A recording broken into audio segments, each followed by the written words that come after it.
Are we going then? Yeah, we were going, but Alex was still floating like a balloon. Do you want me to... Alex was. The Rapid Capture Podcast from Orlando, Florida. Episode 4. With Timon and the Photogrammetry Addict. Man, it's the photogrammetry man. Oh, shit. Welcome to the Rapid Capture Podcast this week from Florida, and we are in Orlando. We are here for a virtual reality simulation convention IITSEC. for military training. So yes, we're in the pool, we're enjoying ourselves a little bit after long days at these shows, but we've got some new news with the world of XR. We've got some stuff to tell you about some scanning, sales, social, blast-offs. We're not going to do the whole thing from the pool. We are going to go inside shortly and finish actually doing the podcast. This is just a little intro that Ty didn't want to do from the pool, but finally managed to get him to do it properly. When we got the lighting right, he was much happier. But there is one major reason why we're still in the pool doing this from an iPhone, is because our technician is in the pool. Get out, get the audio sorted out, and the camera sorted out. Ollie's going to go and sort the cameras out for us, and then we're going to talk about the models that I've sold, the models that Ty's sold, the trip to Star Wars, a bit about the show. Ty was a bit funny about it because I called it Star Wars Land. Star Wars World, apparently it's called Star Wars Galaxy's Edge or something. So I think we better get out of the pool. Yeah, let's go. You bought a lightsaber as well. Yeah. It's the Rapid Capture Podcast.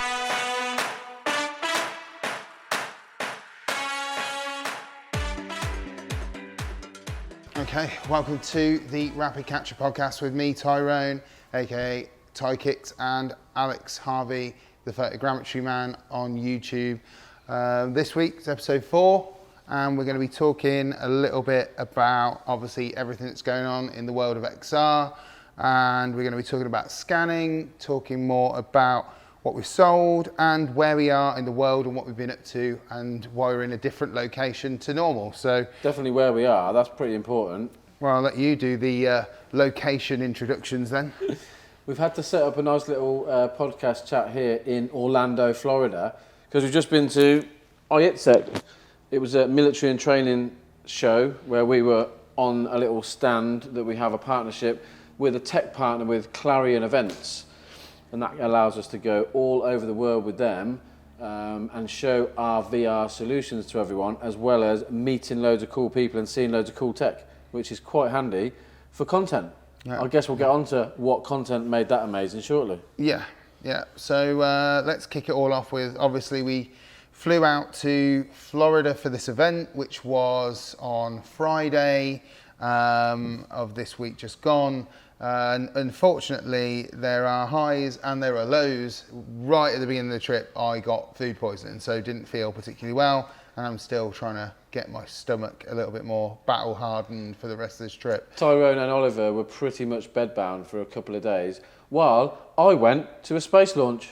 Yeah, so I'll let you just carry on with that then, whilst he likes to rub it in. I didn't get to go. I was desperately trying. I even managed to get in a cab with Ollie, our glamorous technician and resident river brains, and unfortunately we were going to miss it. Yeah, so I drove there, and then you felt better. At first you weren't going to come, so I just drove off anyway. And then I felt like I better ring you, and I rang Ty, and he said to me he was going to get in an Uber and start driving down in an Uber to Kennedy. It's about an hour and 15-minute drive.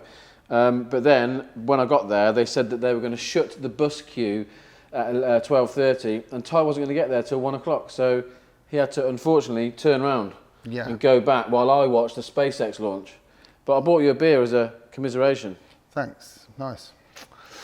Okay, so with that being said, then it got to the next day, which was Sunday. We started to feel a little bit better, and we unsurprisingly had a little bit of a chat with our good friends, or my good friends over at Luma, who, shall we say, Alex has been a little bit of a convert, or shall we say a bit of a traitor to photogrammetry, shall we say, and he's been utilising the app a little bit. You've been doing a bit more. No, you have been doing a bit more scanning using it, but you understand what you're scanning now. Tyrone dragged me by my collar into a Starbucks when we were back in England, and he forced me to watch a video about photogrammetry and Luma.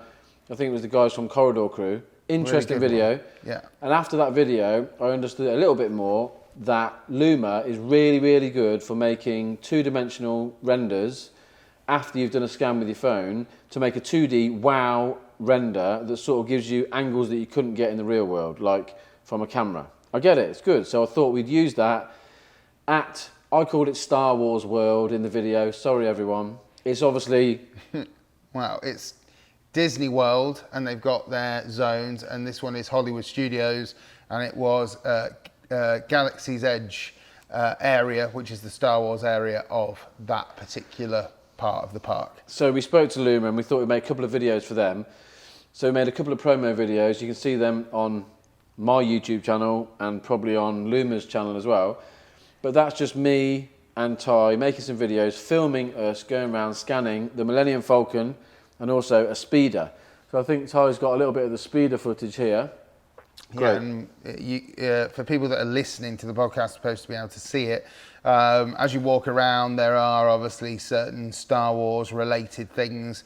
Unfortunately, a lot of them are fenced off, so you're not able to get right up and close.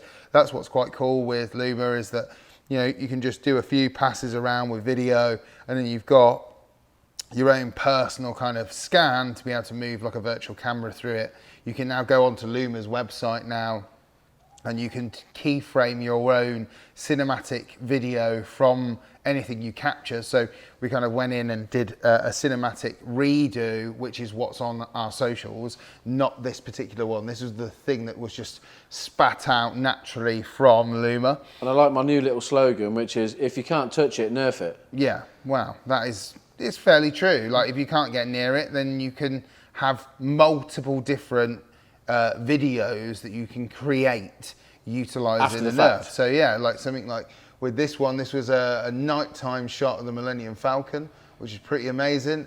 There are a lot of people walking around, so they can disturb the kind of image that you've got, but it still looks wicked. Like, the lighting and everything on it looks pretty amazing. And for obviously, again, people that aren't watching, this was a nighttime shot in this area. You've got a full-size Millennium Falcon sort of docked in this bay in the middle of some canyons, and it's all quite dark with some amazing blue lighting sort of lighting up the canyons and some sort of yellow lighting lighting up the Falcon.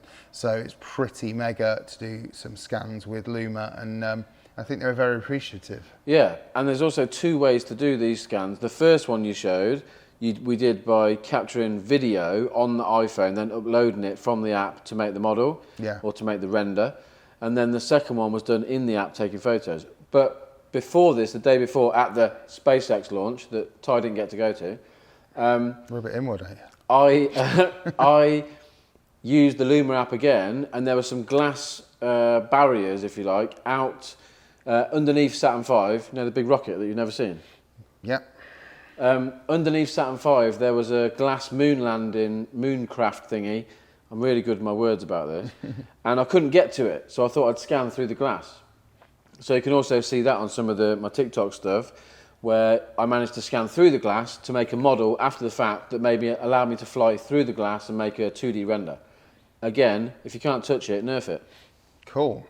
So yeah, that was a little bit of our attempts at using Luma. We had a really good time at Disney. He had a really good time at the rocket launch. Amazing. And overall, we had a really good first weekend, acclimatising to the time zones before we went and actually did some real work. That was my third my third rocket launch. Yeah, it was great. The toilet sounded great anyway.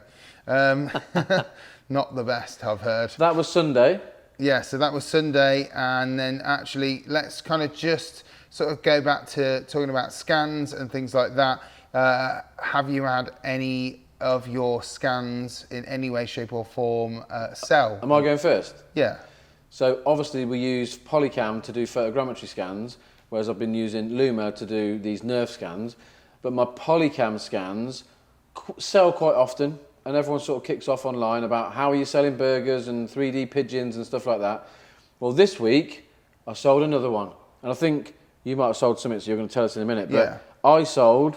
Oh, here we go. This is a 3D model of the town in Warwick, a little construction site. Pretty boring, not as exciting as a dead pigeon, but you had a sale as well.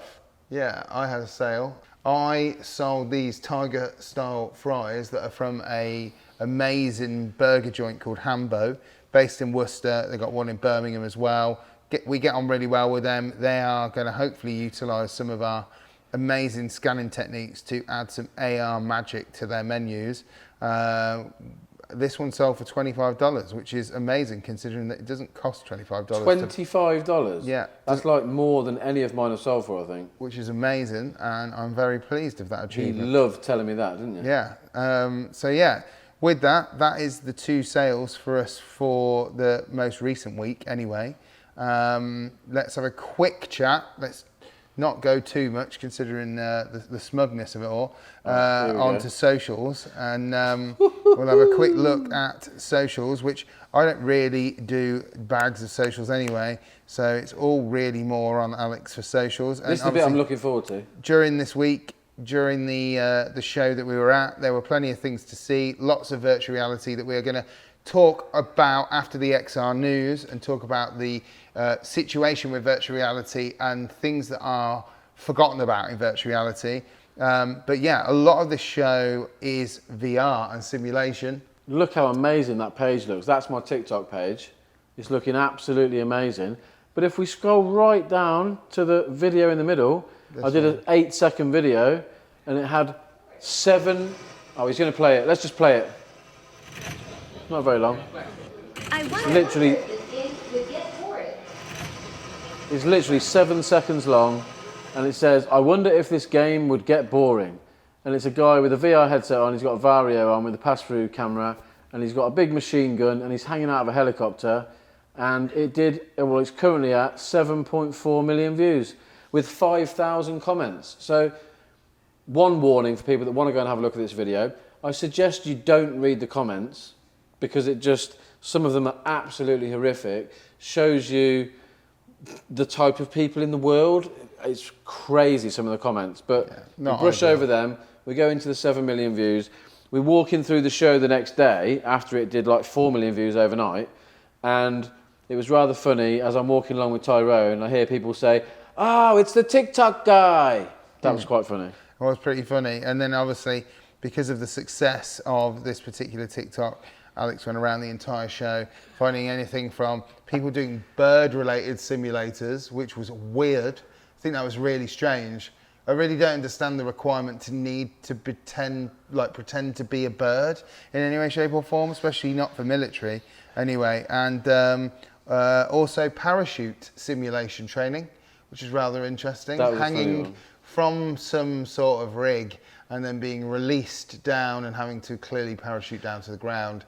Very interesting stuff, definitely wild. I guess all of that plays into what we're going to say about VR though as well. Yeah, there was eventually. so many more VR related things to have a go on than the previous 2 years that we've been.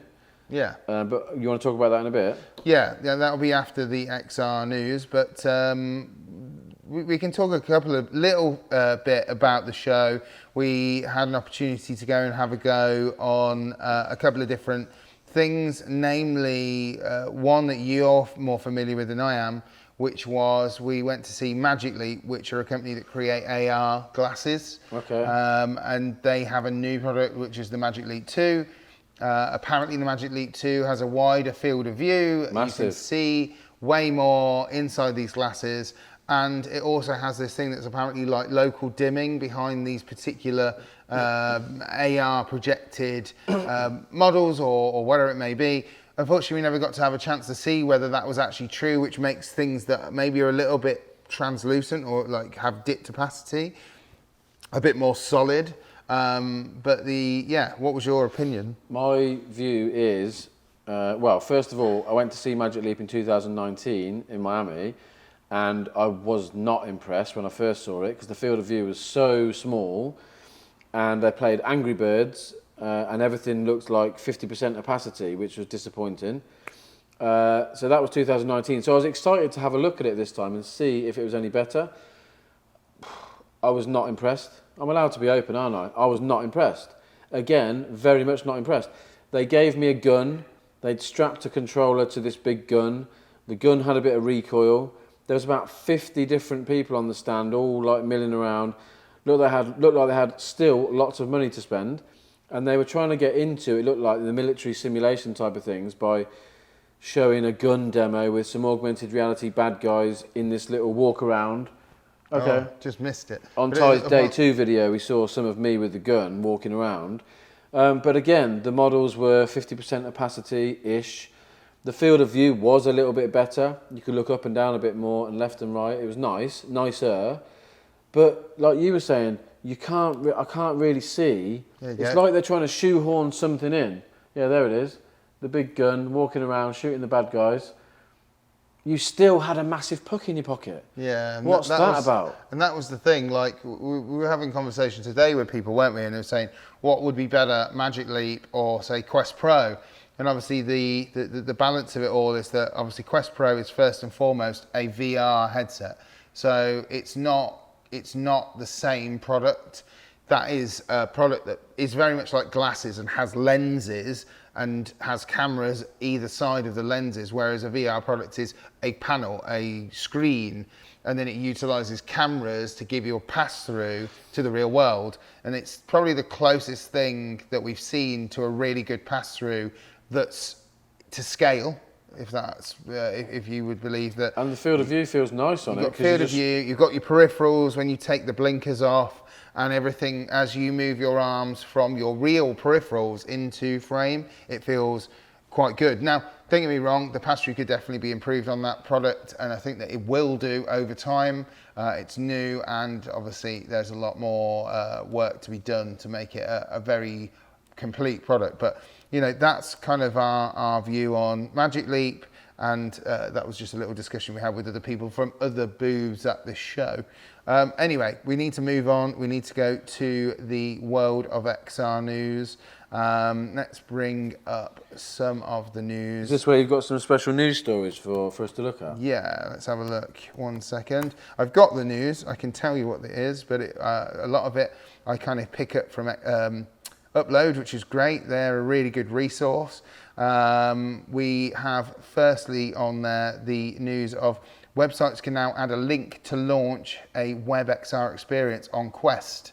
So you can now add links to any website.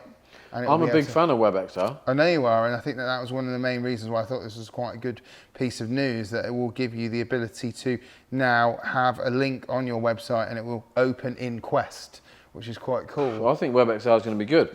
The only downside at the moment is getting into a browser window in a Quest is a little bit painful. It used to be that you could just bring up the web page and type in your address. Now I have to search the App Store for an app called Browser, and then I click on that, and then I get a browser. So it's a little bit painful. I think Oculus or Meta are very conscious that they might not want WebXR to be a big thing, because it's sort of it's a bit of a way around, a bit of a workaround for getting apps on the App Store, which has also been a bit of a pain. So I think as soon as speeds get better, WebXR is going to be amazing for people to deliver VR experiences straight to a website. And that is what people will do in the future.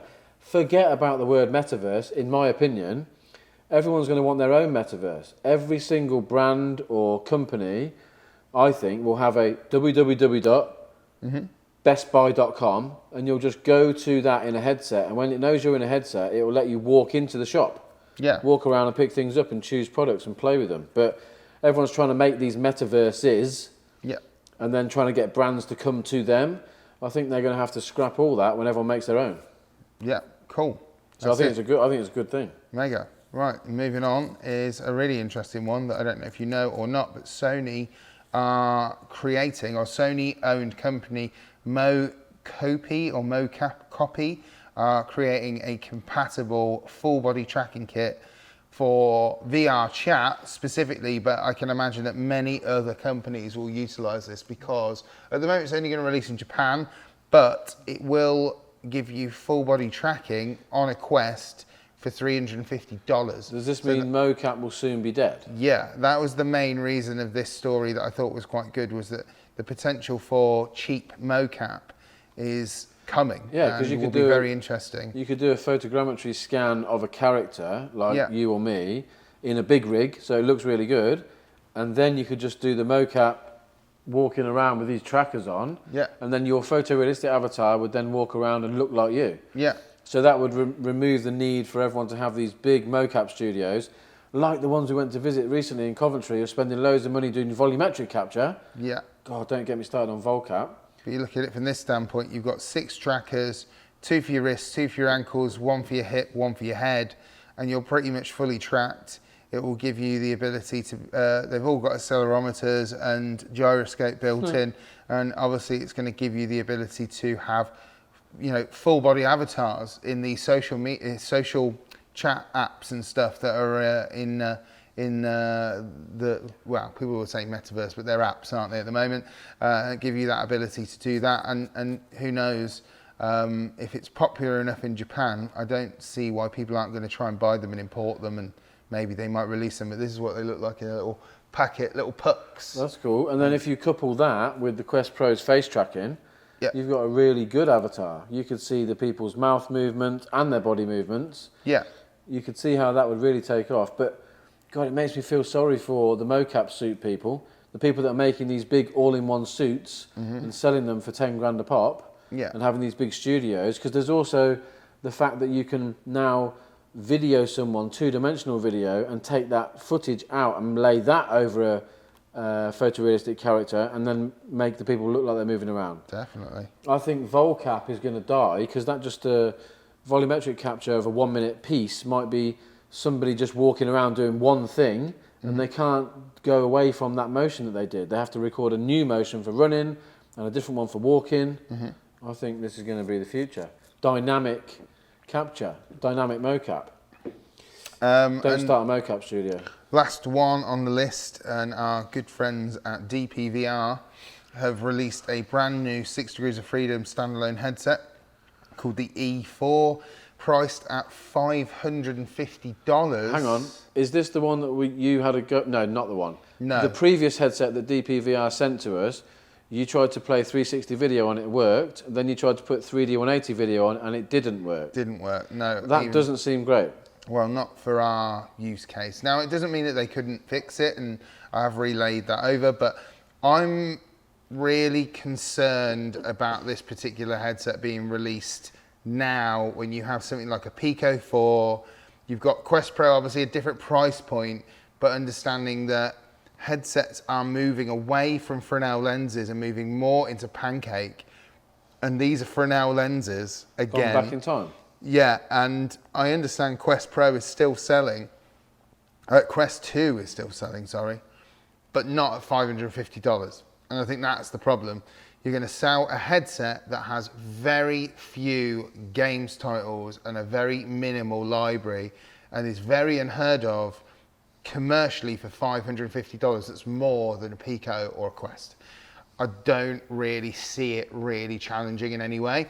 And I have watched a review, and I don't know if you caught it when I was watching it whilst we were here, by a YouTuber, I think it was Voodoo DE. He got his hands on one, and the first thing that he said instantly was that it felt really cheap plastic, really flimsy. I'm not going to say that I believe that that's the case, because I can't say that until I get actually one in hand, if I even get one in hand. But the overall aesthetics of it, you've got inside-out tracking, you've got two controllers with the controller rings, a very classic kind of design for like what Quest had, and overall the headset is looking a bit like this. It's kind of got like a halo strap, a bit sort of similar to a PSVR. It looks massively like the PlayStation VR. Yeah. The head strap, anyway. Well, the overall look of it, white and black with a shiny black bit at the front. It's got some similarities there. You can see the size difference though. When they use these type of lenses, the headset's just massive. You can see that's definitely going to look big next to a Quest Pro. Yeah. The only thing that it's saying that it has an advantage over other headsets is apparently it's got very large field of view. Apparently, the field of view is supposed to be greater. It's got the same pixels per eye as a Quest 2. Not as good as a Reverb, but is claiming to have 116 degrees of field of view. as opposed to 96 on a Quest. So who knows? It's lighter than a Quest. It's got a proper Halo strap, but it's still $550. I like the way there's one bit that's cool where you can lift it up at the front. I'm watching the little bit here where you can lift the front up and look, rather than taking it off your head. Yeah, I'm not sure. Anyway, let's move on from that. We very much kind of obviously don't aim to bash. We just want to kind of be real with things, and I think that, you know, the overall vibe, even with something like Pico 4, is that it doesn't have enough games in its library and its arsenal to really put a dent in Quest just yet. It may do in the near future. Imagine if all the app stores changed to WebXR.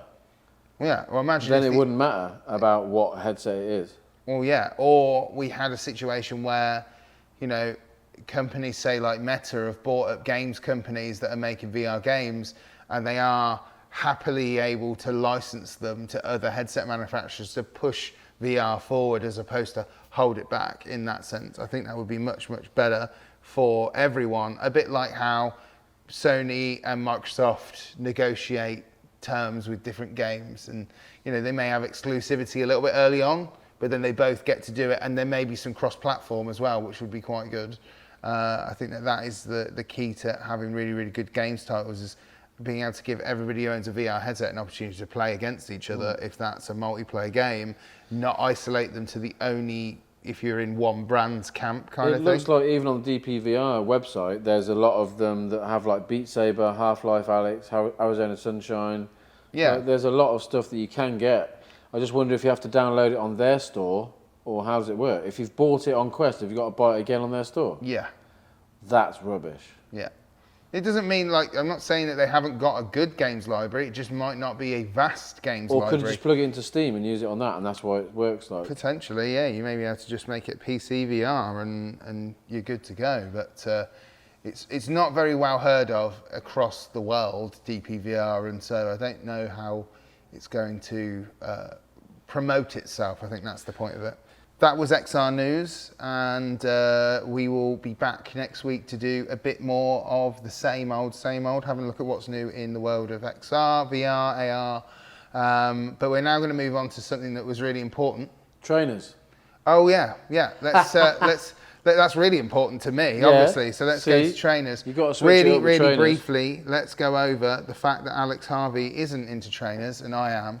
And I try my best to make sure that he doesn't break his feet. I'm into trainers when I want to buy new trainers. When I need to get some new trainers because they're falling off my feet, I follow you to a shop where you tell me to buy trainers. So yeah, so I'll start with this, seeing as you start with scanning stuff because that's your passion. Go. I'll start with, I've got myself a brand new pair of shoes. These are the ones. These are the Lost and Found Jordan 1 High in the Chicago colorway, a shoe that has not released in this colorway for a good number of years. This is the OG original Jordan 1. Michael Jordan wore these back in the day. Not those ones. No, this colour and this style. Okay. Back in 85, 86. What does colourway mean? The colour. Like, why do you have to say way at the end of it? Because that's what you say. That's what you say, the colourway. The colourway of this is these. The colour of these trainers is this. So it's, but the difference with the originals to now is that they've actually been aged intentionally to look like they've came from that time. They've got that hearing aid beige look to them. Not really that beige, but there's some cracked leather. The white is cracked on the areas around the swoosh. And how much were they? Or are you not allowed to say? No, 160 quid or 165 quid, something like that. But very... Where'd you get them from? I got them from Offspring in Birmingham, actually. So they've come all the way with me. They've been my airport runners, which have been quite cool. And they have a thing that's coincidental with Alex's new buy. The only difference is that mine are not quite glow in the dark. Alex has bought some new shoes. Let's have a look at them. Well, I don't buy trainers that often, but I only buy Ultra Boost because he got me into them about 65 years ago. So I only buy them. And I wanted to also get some red trainers. So here they are. Jesus Christ. You might have to put your sunglasses on. Holy moly, they are special. Ty thought as well that I've been scribbling on the lens, on the scribbling on the soles because they're a little bit like black and white. But I got these and a pair of blacks because in America they seem to be like £80 each rather than 150 in the UK. I've been trying to buy trainers for about 6 months, getting Tyrone to go in shops with me and then just like moan. It's actually me moaning, saying that like, no, I don't like those ones, I want some other ones. It doesn't help that he's got massive feet. Maybe you should describe these to the viewers but that can't see them.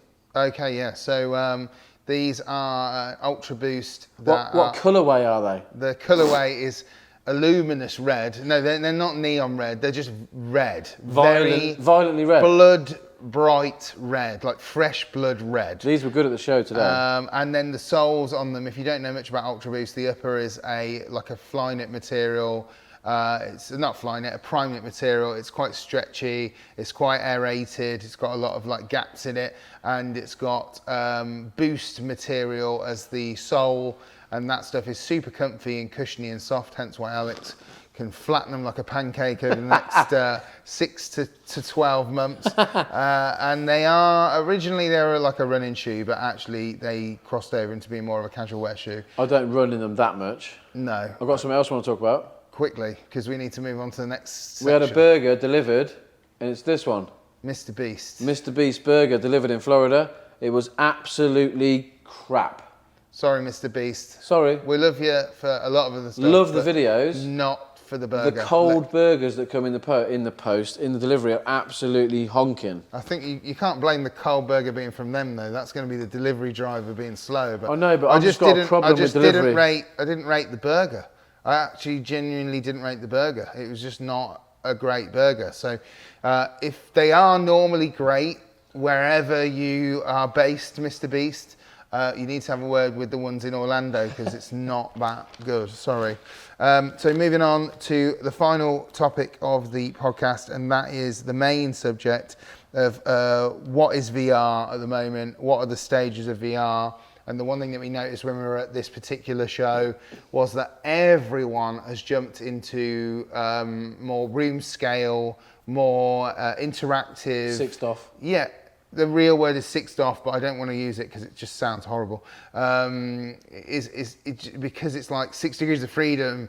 It basically means you can move around. You can move around, you can pick stuff up. And the reality is, in Alex's world, everything should look as photorealistic as possible. Some people don't do that, as we've noticed. They love the cartoon world. They don't always look great. i.e. your gun shooter person for your TikTok video. Alex actually had a go on that gun and he had a headset on, and it was one of the most expensive headsets that you can buy. It's thousands and thousands of pounds and can do a little bit of mixed reality. So he could see his hands, he could see the gun, he was firing away at what I can only describe as Farmville.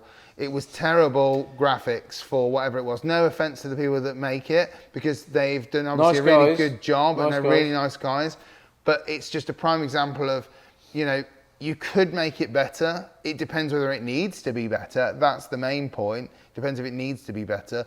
But the reality of it is that they're not the only ones that will make something that doesn't necessarily look amazingly photorealistic. Like River Investigate. Yeah, but what does look realistic that was overlooked massively is the fact that there are immersive video options. And that is a passive experience. You're not interacting. You're not. The objective is not to interact, and you're not supposed to be moving and picking stuff up and doing things. You're supposed to absorb the content like an experience that you don't do anything with. It's more familiarization, or someone's doing some sort of demonstration. And that's where obviously we have a product that does that, and we were one product of one. None. Really. I felt No like one we were else. the only product that was showing that stuff, because people leapfrog over it into something that is probably far more expensive, that isn't really as cost effective. Everyone wants to make sexy, cool, amazing VR, so they forget about video. But if you think about video in its rawest thing, like looking at you, you're real. So if we film video, we can make everything look photorealistic.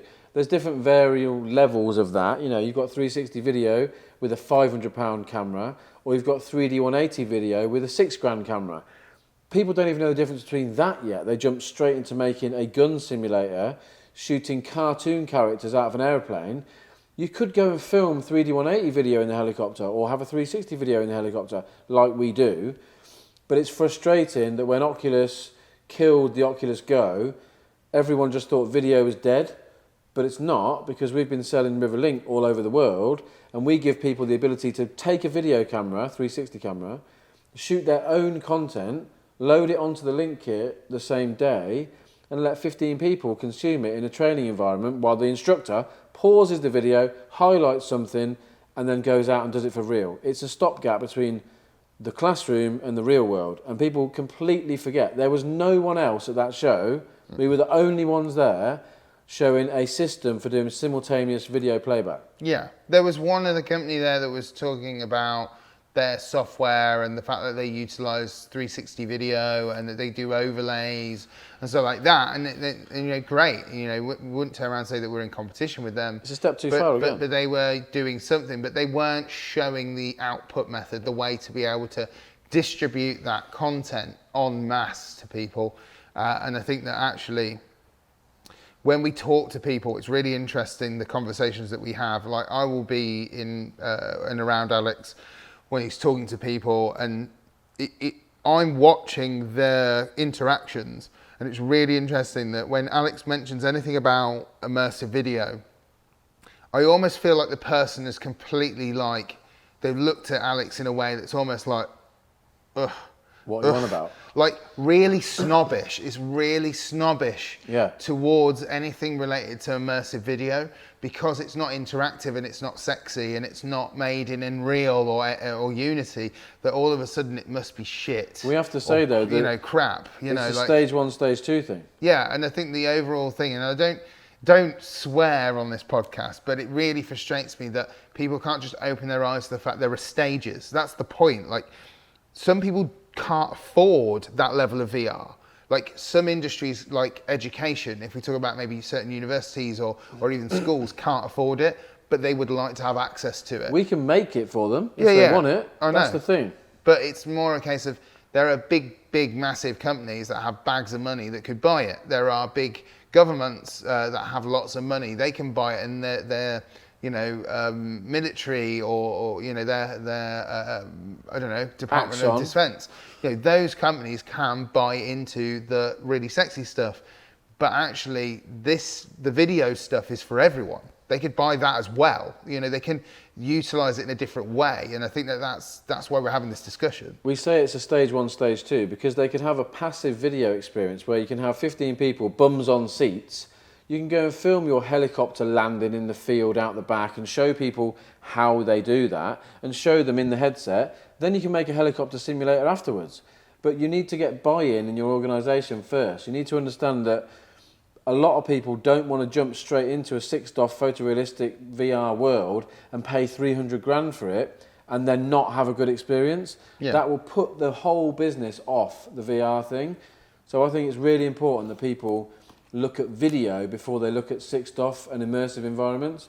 And it was really good to see at the show so many people doing these big simulations, and I think next year we'll probably see more people doing video. Yeah, definitely. Like, we've got fire colleges in the UK utilising it.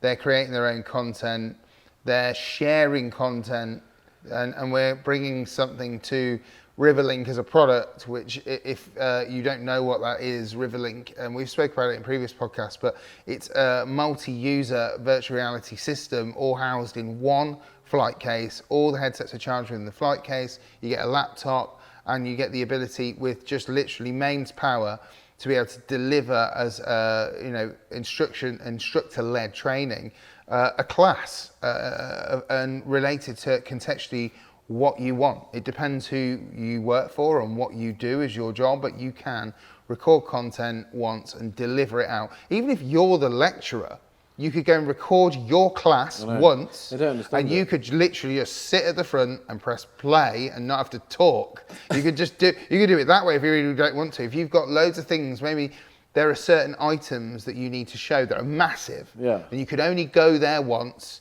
It could be, and I'm just plucking something out of thin air. You could be agricultural. You could be into farming, and Tractors. you literally can't bring a tractor into the classroom. You could go out to the field. You could have that tractor there. You could go to someone who owns one as Get a farmer. the farmer with his film knowledge. it and talk about it, and then come back to the classroom. You are the familiar face anyway, and you're in that video as well.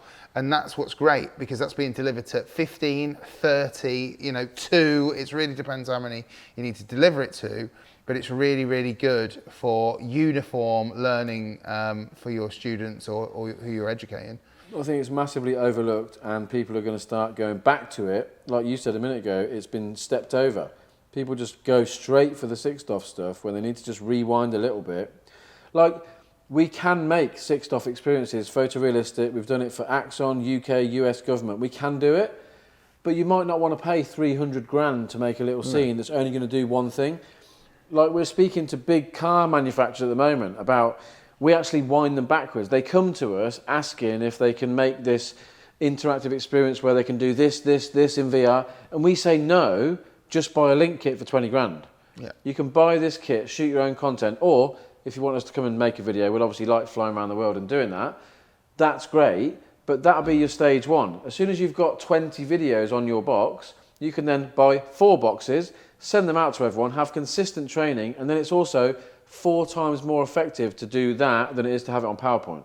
Yeah, definitely. Frustrating. I think we're going to see more people having video. One more bit on Link. There was a couple of people at the show that we are now having serious conversations with. I won't say who they are because they'll be ahead of the game as soon as they do it. But they're going to take their 6DOF simulation software and they're going to export a 360 video or photo from that world out of Unity or Unreal.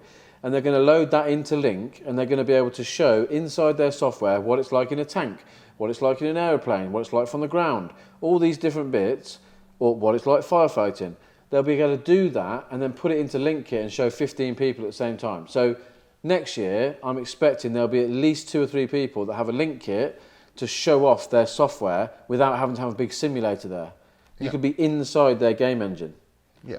Equirec definitely. exports out of Unity and Unreal. Video and photos. Then you move it one step further, you can have stereo exports out of there, so it looks really good.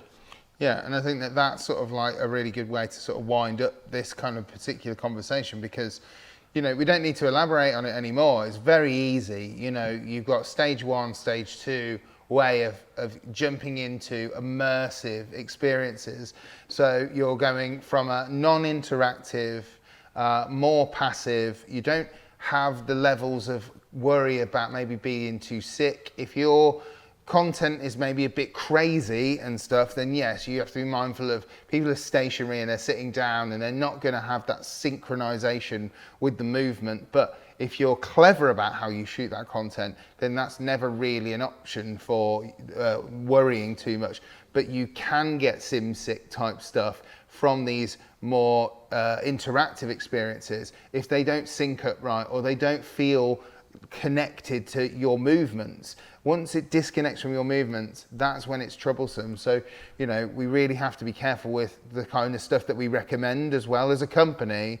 Working for River, I know that we've done the trials and tests. We know what it's like, and we know people's experiences have been in the past, and how we're trying to change their opinion of that experience they had back in the past when VR was in its kind of early days to now. So one more bit on Link. I know we've said that before. Said that already. One last thing. One last bit. Steve Jobs never said it twice. The other thing about knowledge retention and knowledge transfer is how many firefighters, police and military people retire every year and don't give their knowledge back because they just don't do any training anymore. I want people to film those guys or girls filming into camera their experiences, their knowledge, and then save them forever. They need to film people talking about how many fires they've seen, how many car crashes they've been to, and all the things they've learned. So save that knowledge. We can't leave the show without talking about these ducks either. Yeah, well, there was a What's the story of the duck? special guest ducks. How many years ago did someone do this? And we sort of copied them, but changed it a bit. I don't know. Do you want me to do it? Yeah, you know more about that than I do. That sounds. Clarion, the company who we share the stand with at this event for the last 4 years, 4 years ago, they had a camouflage duck that said Clarion Events on the side for iTech, and they sold like hotcakes. They were their little draw into the stand to get people talking to them. Well, this year, we thought we'd order a load of military ducks to the Airbnb. They came, we got the spray paint out, and we spray painted a nice little River R on the bottom, on the little bum area of this duck. We took them to the show today. I think we had 120. Yeah. We put them on the stand. We have never had as many conversations with people as we've had today because of these ducks. Everyone loved a river duck. Yeah. So I think this was the highlight of today's show. And we're definitely going to do it for the future shows. Like, we're going to go to FDIC in Indianapolis. We're going to have little firefighter ducks. Might even have a little VR headset on them as well. People love a duck. They put them in their trucks and things and like sit on them the in side. their- They're going to look at that River Butt R for years to come. They like them in their Jeeps. That's Yeah. the thing. It's the Jeep ducks. Definitely. There's- So, Are you going to start wrapping up without talking about what's on this table? what else is on I this can't table? believe he's not even looking at it. Well, I thought I was going to like end the show with this. Okay, this is it then. That's You the need to tell point. people about this. Where Yeah. did we go to get this? Yeah, we kind of obviously went to. Are you ending the show now? Yeah, we're going to be calling it a day, unfortunately, to say.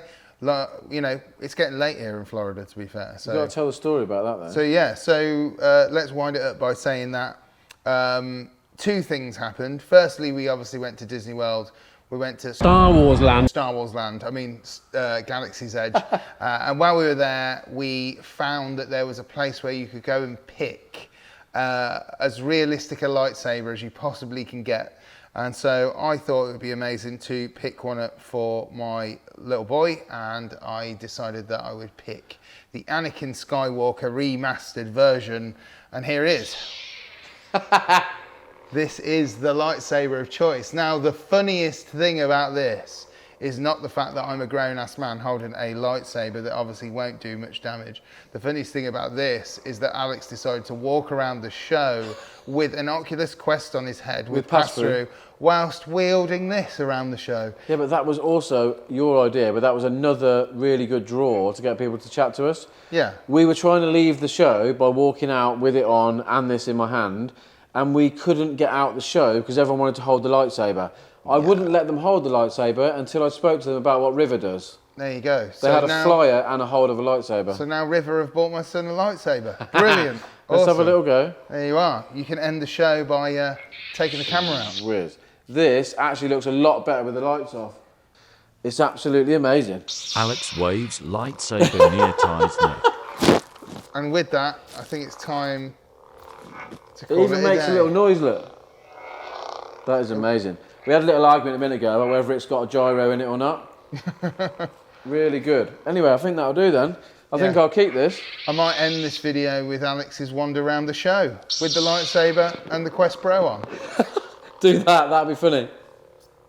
There we go. You're good. That's the cut. That's good. You just need some of those flyers there.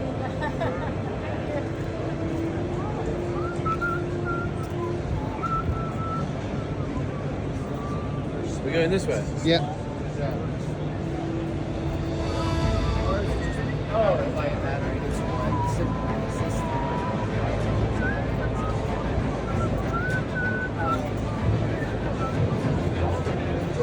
Oh, this way? Yeah. Oh yeah, everything's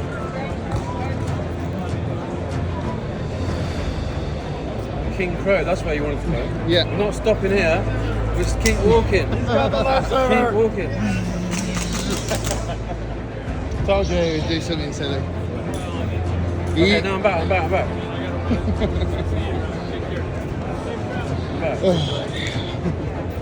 Why are you huffing? It was your idea.